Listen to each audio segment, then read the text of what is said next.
हमारे पिता के पिता के पिता के पिता के पिता का नाम क्या है, और उनके भी जो बाबा हैं उनका नाम क्या है। इस सृष्टि की उत्पत्ति कहां से हुई। बहुत बार लोग अपनी ही परंपराओं को नहीं बता पाते। किसी से पूछो कलश के ऊपर नारियल क्यों रखा जाता है, पता ही नहीं। दीपक क्यों जलाया जाता है, हवन क्यों किया जाता है, मृत शरीर को क्यों जलाया जाता है, पता ही नहीं। बस वो प्रक्रियाएं हैं, हो रही हैं।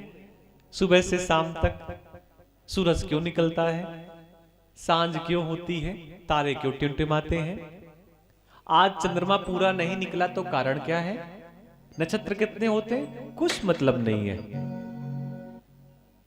और ये सब मतलब की चीजें हैं। कहीं कोई प्रश्न पूछे तो हमारे पास जवाब तो होना चाहिए।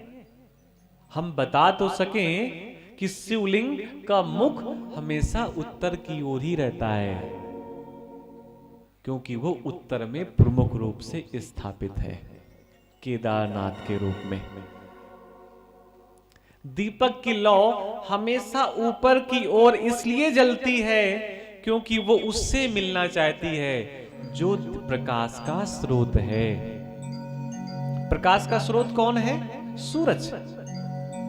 तो दीपक की लौ किससे मिलना चाहती है, उस सूरज से।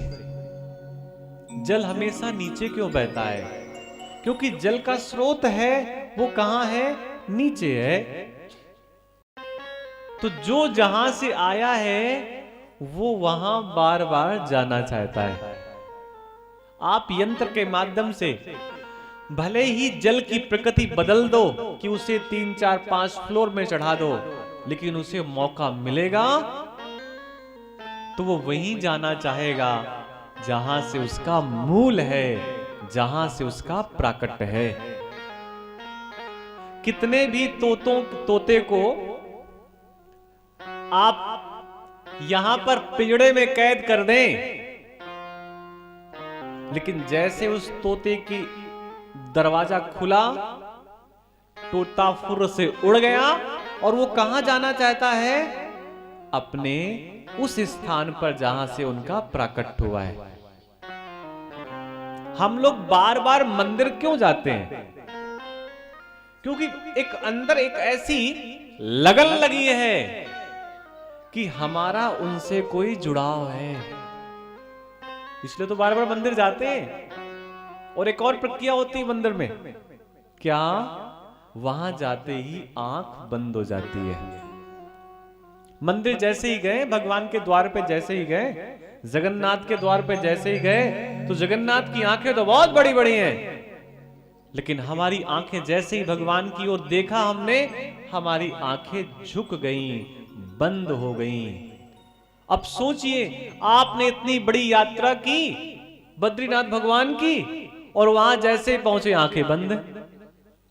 और कोई आपसे पूछ ले कि भैया आप तो दर्शन करने के लिए आए हैं, आंखें तो खोलो, लेकिन उसकी आंखें पूरी बंद हैं। क्यों?